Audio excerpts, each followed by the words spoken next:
বিক্রি হচ্ছে 500 টাকা করে। এই বাংলাদেশের এই ব্যবসায়ীরা যদি কোনে হনে যে আগামীকালকে কেয়ামত হইবে, এই কাঁচামরিচের বাচ্চারা, টমেটোর নাতিরা, ওরা কাফনের কাপড়, গোলাপ জলার জায়নামাজের দাম বাড়াইয়া লাইবে। অবাক হওয়ার কিছু নাই। এইটাই বাংলাদেশ, আর এইটাই বাংলাদেশের ব্যবসায়ী। এখানে অবাক হওয়ার কিছু নাই।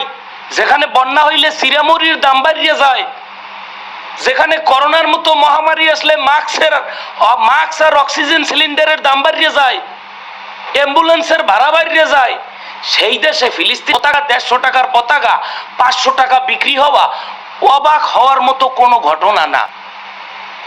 সারা বিশ্বের মুসলমানেরা, মুসলমান সহ সারা বিশ্বের মানুষ ফিলিস্তিনের এই বর্বরতা দেখে, ফিলিস্তিনের এই গণহত্যা দেখে, যেখানে নবজাতক শিশু থেকে বৃদ্ধ পর্যন্ত খাবার, জীবনের কোনো নিশ্চয়তা নাই, দেশে থাকতে পারবে কিনা তার কোনো নিশ্চয়তা নাই, এই মহামারী দেখে সারা বিশ্বের মানুষ, যেখানে সারা বিশ্বে হরতাল ডেকেছে, রাস্তায় নেমেছে ফিলিস্তিনের পক্ষে দাঁড়িয়ে সারা বিশ্বের প্রভাবশালী দেশগুলোর নজরে আনার জন্য, ফিলিস্তিনদের পাশে দাঁড়ানোর জন্য, তাদের দেশটা রক্ষা করার জন্য, তাদের জীবন রক্ষা করার জন্য, সেখানে বাংলাদেশে ফিলিস্তিনের 100 টাকা 150 টাকার পতাকা বিক্রি হয় 500 টাকায়।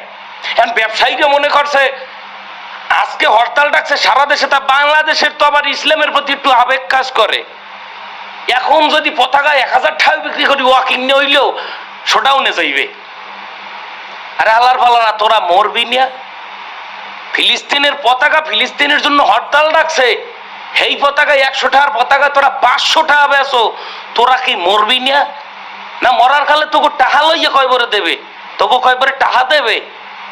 যদিও আমি একটু অবাক হই না, ওই যে আগেই বললাম, যেখানে সারা